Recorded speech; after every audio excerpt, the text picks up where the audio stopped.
The world, to me, often felt a bit too loud, too bright. I found my solace in the quiet hum of my laptop and the endless scroll of ancient texts, forgotten lore, and whispered prophecies.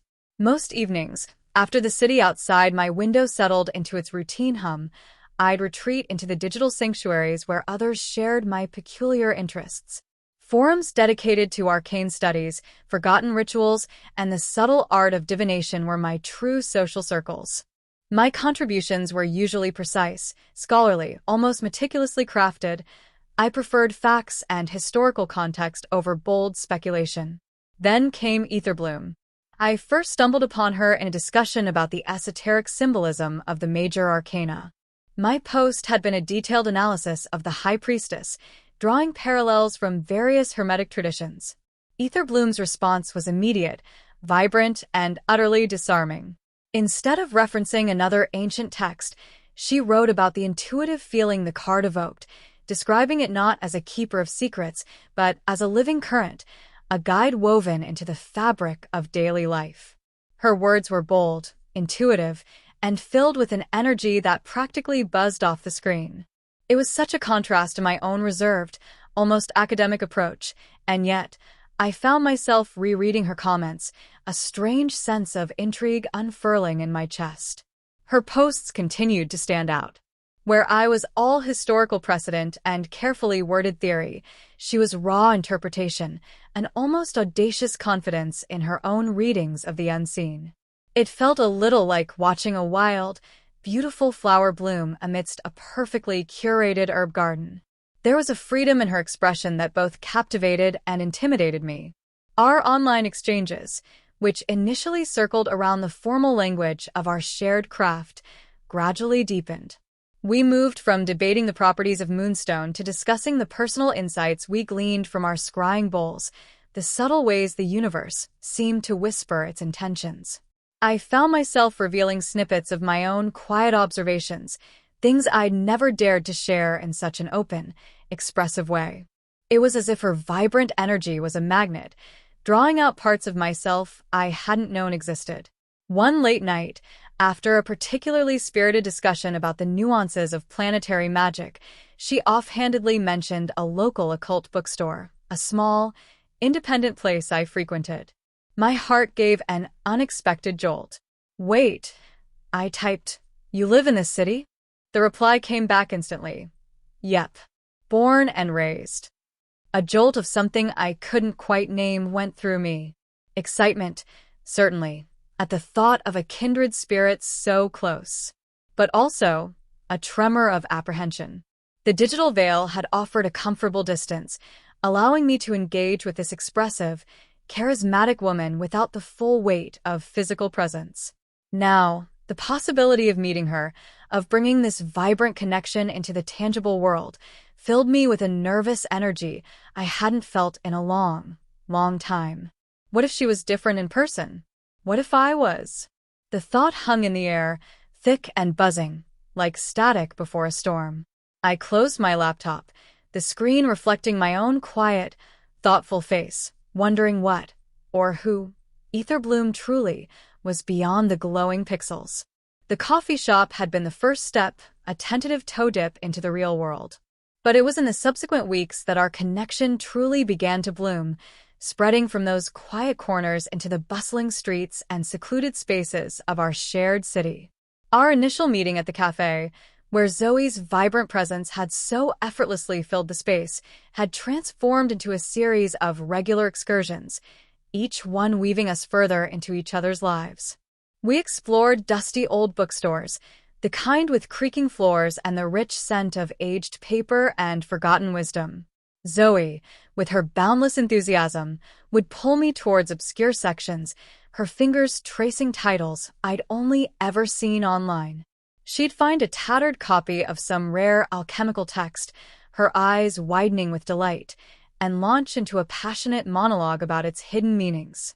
I, in turn, found myself less inclined to stick to my carefully researched facts, instead finding myself drawn into her imaginative interpretations, seeing the texts through a new, more vivid lens.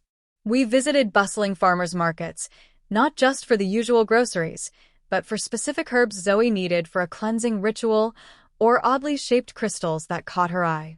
She had an uncanny knack for finding beauty in the mundane, a sparkle in a dull stone. One afternoon, she spent 20 minutes haggling over a bundle of dried mugwort, her infectious laugh echoing through the stalls, while I stood by, amused and utterly captivated. I, who usually preferred the solitary hunt for rare ingredients in specialized shops, found a surprising joy in these bustling, colorful expeditions with her. But it was in my apartment, a quiet sanctuary usually reserved for my own solitary studies, that our bond deepened most profoundly.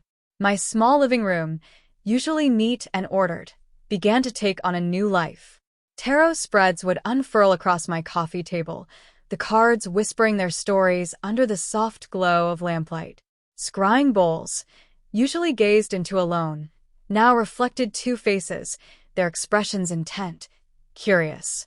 Zoey, with her energetic curiosity, would encourage me to step out of my shell, to voice my interpretations more boldly, to trust my own intuitive whispers rather than just the learned wisdom of books. "What does it feel like, Violet?" she'd ask, her gaze earnest, urging me beyond the academic. I found myself opening up to Zoey in ways I hadn't anticipated, sharing vulnerabilities I had long kept guarded. There was something in her open, accepting nature that made it easy, a sense of safety I hadn't realized I craved.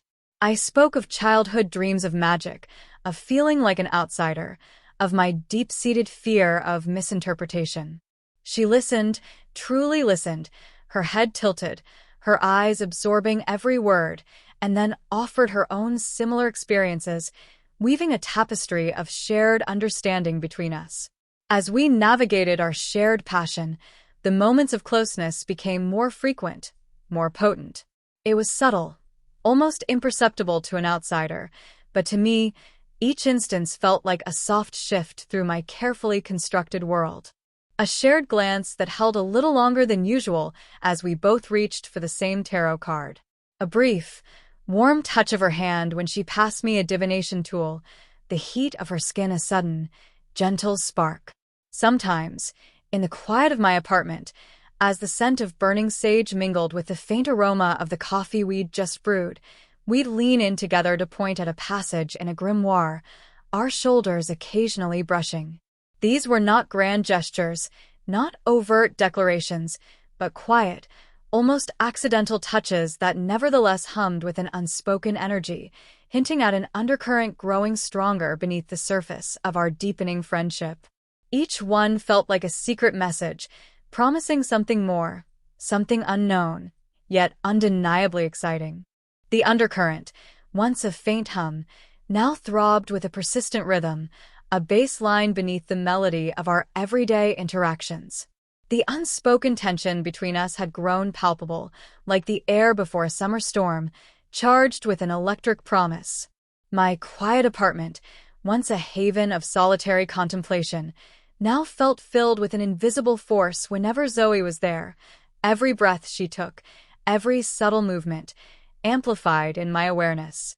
One evening, we were deep into interpreting obscure astrological charts, a particularly intricate task.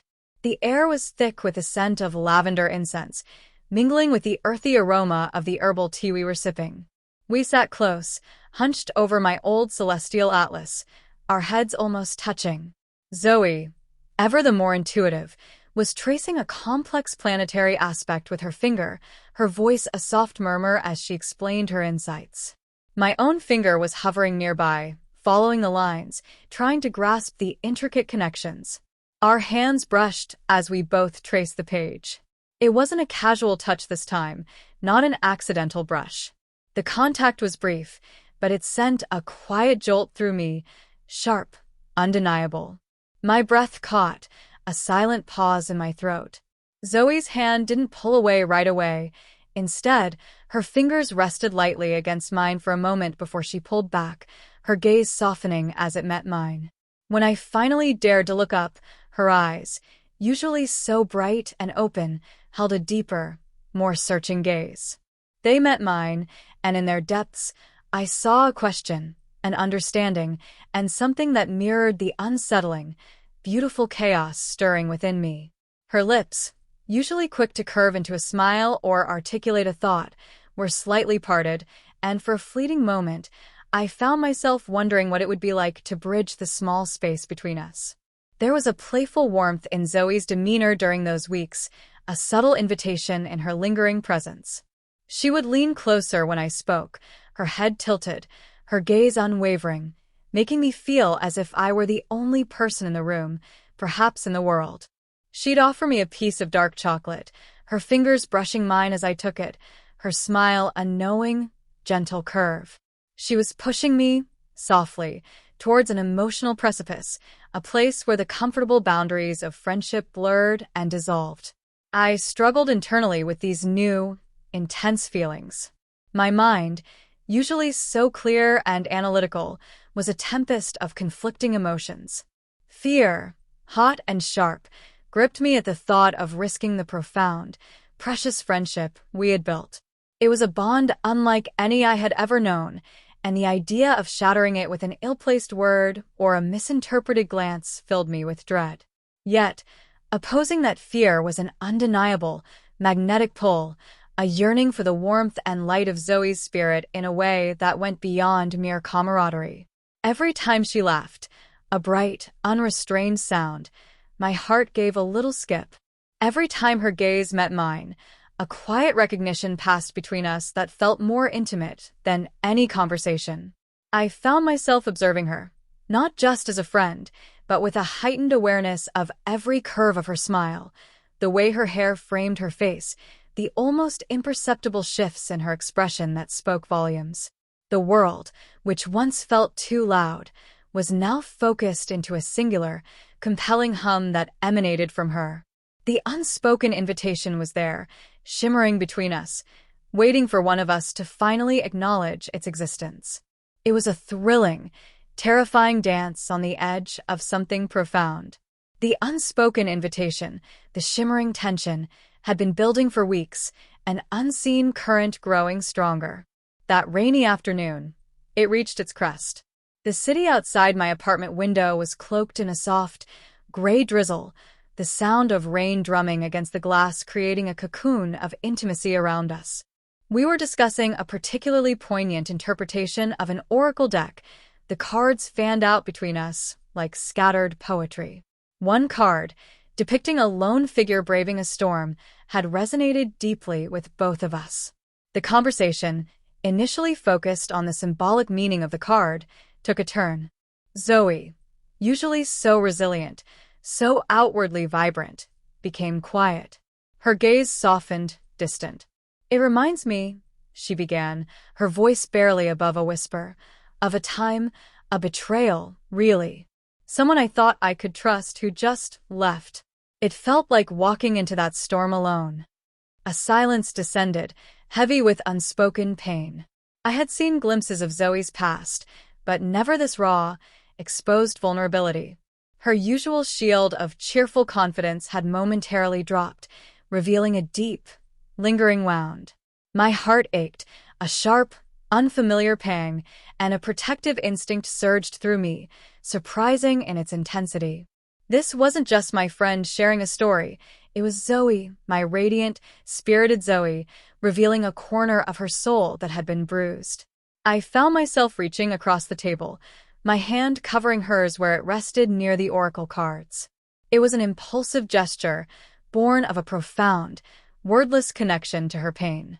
Her fingers, cool beneath mine, tensed for a second, then relaxed, turning to intertwine with mine. Her eyes, still holding that distant sorrow, slowly lifted to meet mine. In their depths, I saw not just the reflection of her past hurt, but a flicker of surprise, then acceptance, and finally, a deep, quiet understanding.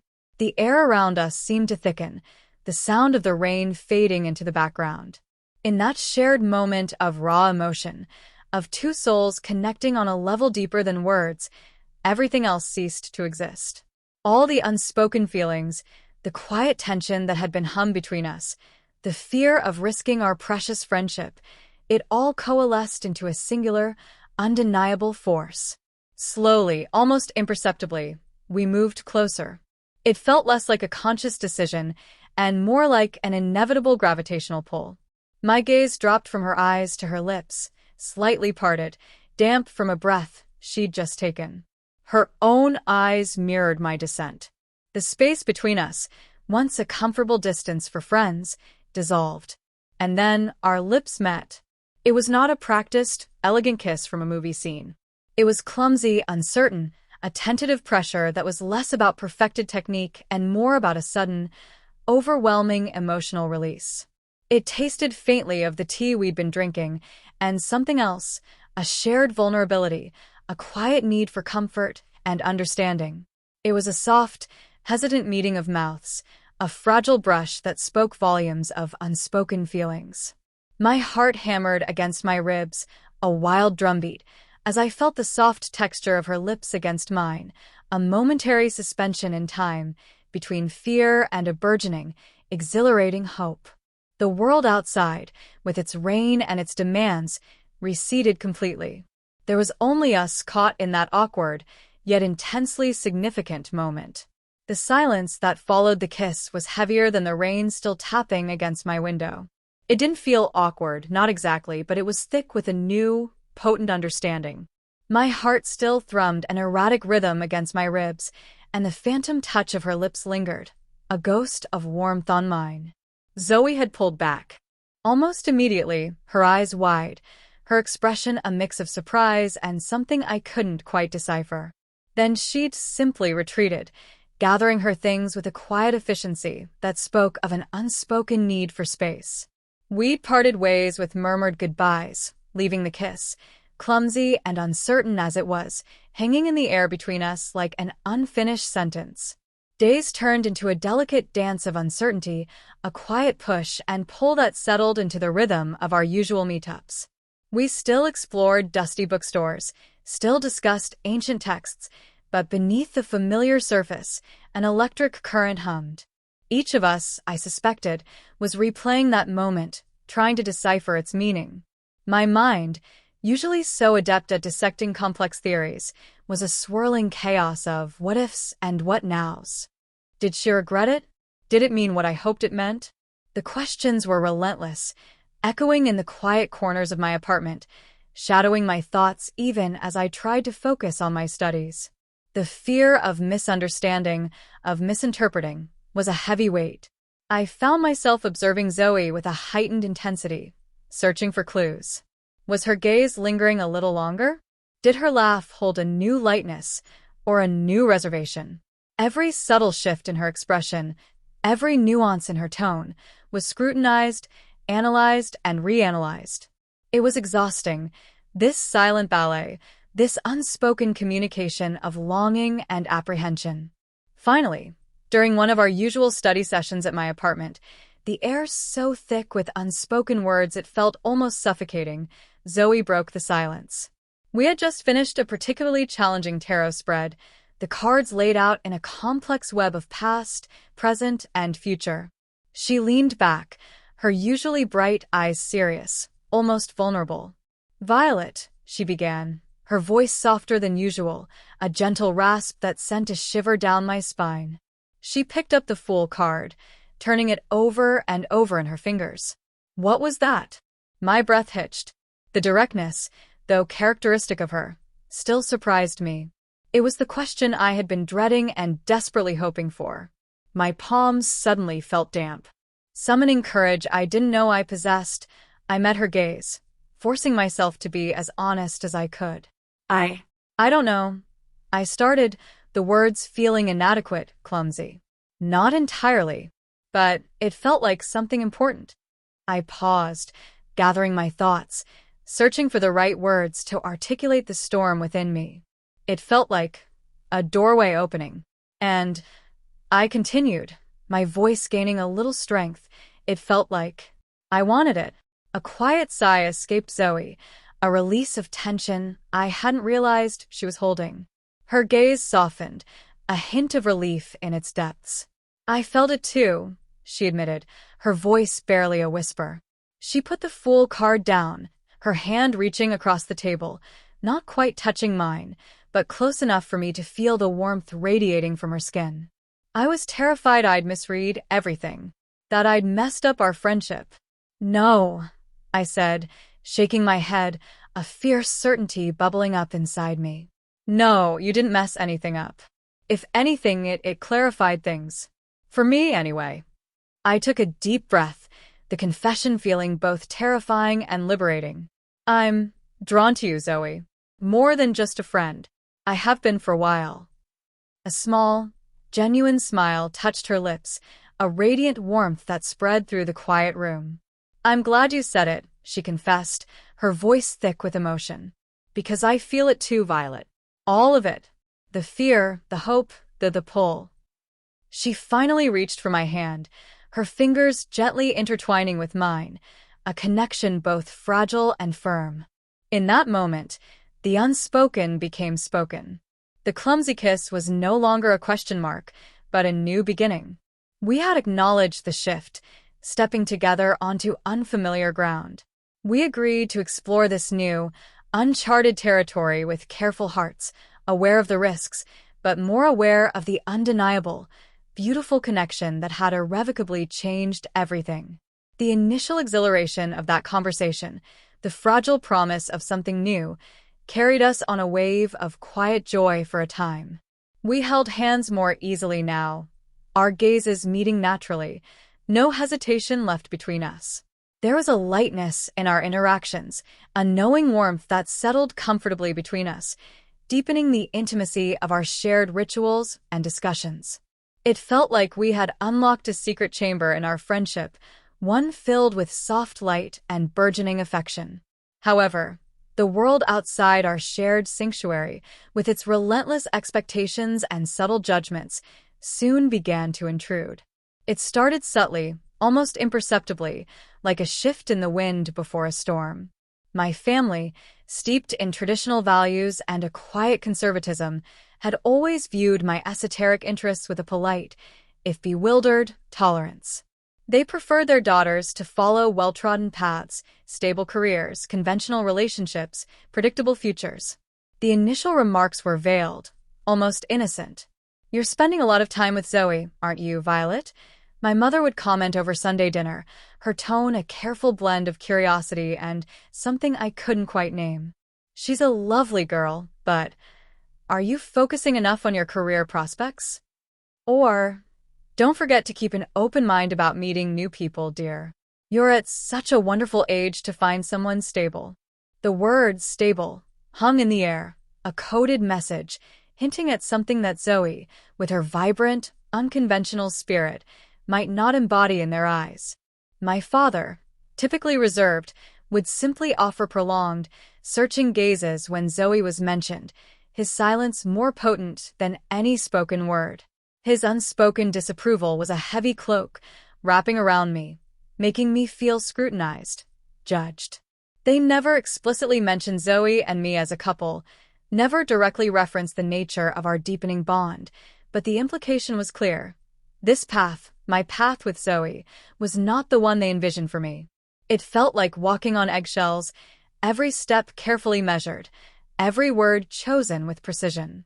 Zoey, too, faced similar, though perhaps more direct, pressure from her own family.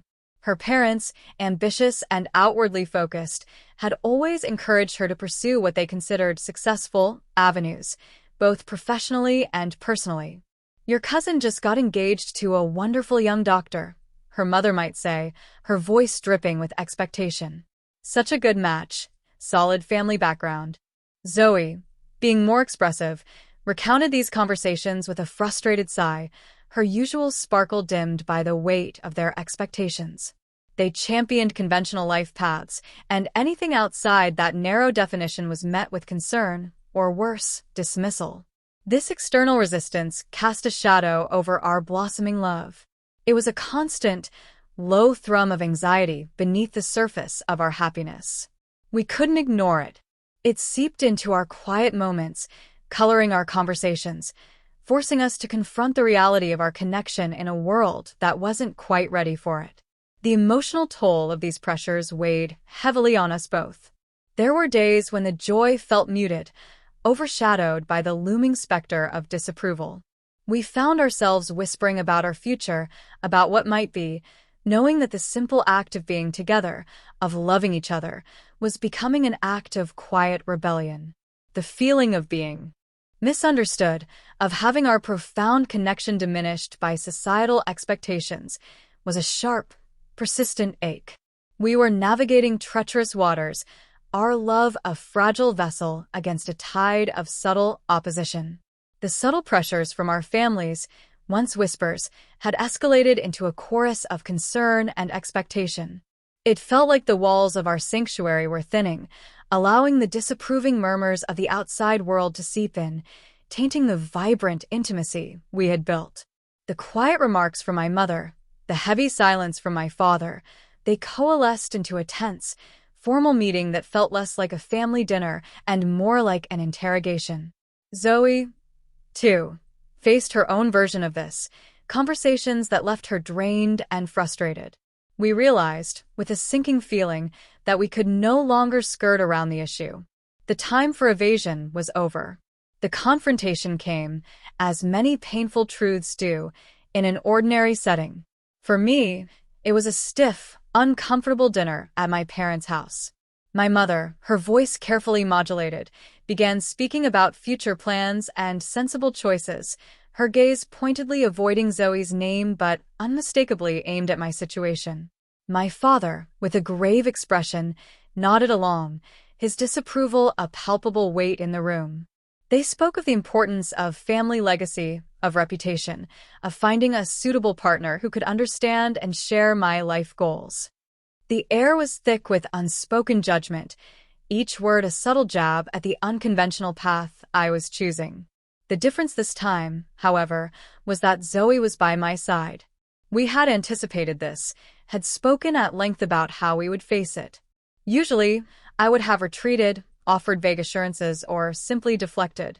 But looking at Zoey, seeing the quiet strength in her eyes, the way her hand subtly found mine under the table, a new resolve hardened within me. My voice, usually soft, found an unexpected edge. "I understand your concerns," I began, my gaze meeting my mother's directly, "but my life goals include building a future with someone I love and respect, someone who understands me completely." I squeezed Zoey's hand. "And that person is Zoey." A shocked silence fell. My parents exchanged startled glances, clearly unprepared for my directness. Zoey, meanwhile, spoke with a quiet dignity, her voice clear and firm. "We care for each other deeply. Our connection isn't just a phase or a preference. It's fundamental to who we are becoming." She didn't argue or defend, but simply stated our truth, her composure unwavering. The conversation that followed was painful. There were no raised voices, no dramatic arguments, but the emotional chasm between us and my parents widened significantly. They didn't accept it, not really. Their faces hardened, their words retreated into polite, strained silence. It was clear that our unconventional choice was a disappointment they couldn't easily reconcile. The strained relationships that emerged from that evening were a bitter consequence, a heavy cost of our honesty. Zoey faced a similar, though perhaps more volatile, encounter with her own family. She later recounted the tears, the impassioned arguments, the accusations of throwing her life away. But like me, she stood her ground, her vibrant spirit shining through the distress. The act of defending our love, of standing united against the tide of disapproval, however painful, strengthened our bond immeasurably. In the crucible of family opposition, our commitment to each other solidified, becoming clearer, more profound. We realized, with a shared, somber certainty, that our current environment, steeped in traditional expectations and unyielding judgments, might not be the supportive ground where our love could truly thrive. This city, once a place of quiet discovery and shared magic, now felt restrictive, its familiar streets tainted by the shadow of disapproval. The feeling of being misunderstood, of constantly having to justify our existence, began to wear on us, igniting a new, radical idea, a path to freedom, together. The fight, though emotionally exhausting, had forged an unbreakable link between us, solidifying our resolve to seek a future where our love could simply be, without apology or explanation. The constant pressure, the quiet disapproval that had simmered beneath the surface of our lives, began to weigh heavily, suffocating the very air we breathed. My apartment, once a sanctuary, now felt like a gilded cage, every corner holding the echo of unspoken judgments. We were two vibrant spirits, trying to thrive in an environment that seemed determined to dim our light. The pain of the strained relationships with our families, the endless cycle of trying to explain and justify, had taken its toll. One evening, after another particularly draining phone call with my mother, I found myself sitting on the floor of my living room, the oracle cards scattered uselessly around me. They offer no solace, no clear path forward. Zoey found me there, her own eyes heavy with the weight of similar conversations. She sat beside me, wordlessly, and for a long time, we simply existed in the shared quiet of our weariness. Then, Zoey spoke, her voice soft but imbued with a familiar spark of her inherent optimism. "What if," she began, her gaze meeting mine, "what if we just left?" The words hung in the air, audacious and terrifying, yet also exhilarating. My mind, usually so resistant to sudden, drastic change, felt a flicker of hope. "Left," I echoed, the idea taking root, blossoming rapidly. "Yes. Left this city. Left all this." She waved a hand vaguely, encompassing not just our apartments, but the invisible chains of expectation that bound us. A new city. A fresh start. Somewhere where we can just be us, without explanation or apology. The idea was not made lightly. It involved significant sacrifice, leaving behind the familiar, the comfort of established routines, the remnants of our old lives. It meant severing ties that, however strained, were still family. The emotional weight of such a decision pressed down on us, a tangible force. I, who once clung to the predictability of routine, who found comfort in the known, felt a flicker of fear. But looking at Zoey, seeing the unwavering optimism in her eyes, the sheer determination that shone through her weariness, a different feeling began to bloom. Her belief in our future together was infectious. She spoke of vibrant communities, of places where open minds were the norm, where the arts thrived, and where our shared passions for the arcane might even find new avenues. She researched tirelessly late into the nights, sending me links to apartments, job postings, and even local witchy shops in cities hundreds of miles away. Her energy was a beacon, guiding me through my own trepidation. "It won't be easy, Violet," she admitted one night, as we sat surrounded by maps and printouts, planning logistics. "But it will be ours. Everything we build there will be ours." My heart, which had felt so heavy with doubt, lightened considerably. Her unwavering belief in ours was a powerful antidote to my ingrained caution. I found myself, little by little, embracing the unknown. The prospect of a future built purely on our own terms, away from the judging eyes and disapproving whispers, became a potent lure. It wasn't just about escape, it was about creation. Creating a life, a home, a sanctuary where our love could flourish, unburdened. We started to plan in earnest, a flurry of activity that replaced the quiet anxiety of previous weeks. Packed boxes began to stack up in my living room, filled with books, divination tools, and the shared memories of our time in this city. Each item packed felt like a small act of rebellion, a step towards freedom. Our commitment to each other deepened, becoming the cornerstone of this ambitious new endeavor. It wasn't just a move, it was a profound act of faith in our connection, a testament to the fact that our love had not only healed old wounds, but had also forged a resilience neither of us knew we possessed. The call of the unknown was no longer terrifying. It was an invitation, a promise of a future waiting to be written by us, together. The old city faded behind us, a blur of familiar buildings and forgotten streets in the rearview mirror. The sky was a pale, hopeful blue, and the scent of distant pines replaced the familiar urban scent of exhaust and concrete. Zoey was driving, her hands relaxed on the wheel, a quiet, contented smile playing on her lips. Beside her, I watched the landscape unfold, feeling a lightness in my chest I hadn't realized was missing for so long. The journey itself was a pilgrimage, a physical manifestation of our emotional departure. We talked, sometimes for hours, about everything and nothing. Childhood dreams, fears for the future, the silly mundane things we'd miss, and the profound freedom we anticipated.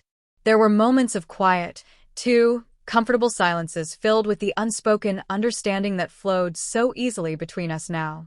Zoey would reach for my hand, her fingers intertwining with mine, a simple, grounding gesture that spoke volumes. Each mile marker we passed felt like a step further into a future that was truly ours. I reflected on the journey, not just the physical one, but the internal transformation that had brought me here.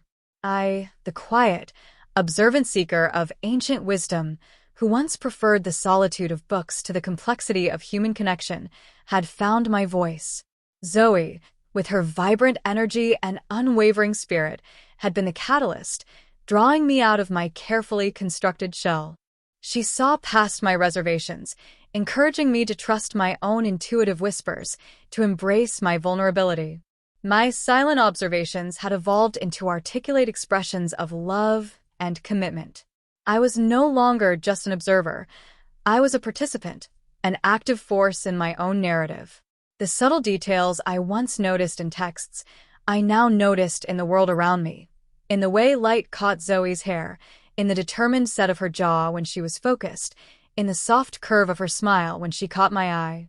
As we crossed the state line, a quiet cheer escaped Zoey, and a genuine, unrestrained laugh bubbled up from me.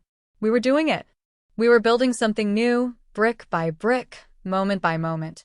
We arrived in our new city as the sun began its descent, painting the sky in hues of orange and purple. It was larger than our old home, yet somehow felt more welcoming, its energy vibrant and eclectic. We pulled up to our new apartment, a small place with wide windows that promised plenty of natural light, perfect for our plants and our divination tools. Boxes, already delivered by a moving company, awaited us inside, a physical representation of our future. Stepping into that empty apartment, the scent of fresh paint and possibility in the air felt like walking onto a blank canvas. There was a quiet solemnity to the moment, a sense of profound significance. We stood in the middle of the living room, our hands clasped, looking at each other. Zoey's eyes, bright with a mix of excitement and tenderness, held mine. "We made it," she whispered, her voice thick with emotion. "We did," I confirmed, my own voice a little shaky, a profound sense of peace settling over me. The road ahead was uncertain, as any new path is. There would be challenges, no doubt, the kind that come with building a life from scratch. But standing there with Zoey, her hand warm in mine, I knew we would face them together. Our love, forged in the quiet fire of shared passion and tested by external pressures, had not only healed old wounds within me, but had also built a resilience I never knew I possessed. It had taught me the true meaning of vulnerability, trust, and connection. This new city was more than just a place. It was a promise. Our story was an open book, its pages yet to be written, but now it was a book we would write together, hand in hand, with unwavering belief in each other and in the boundless magic of our own making.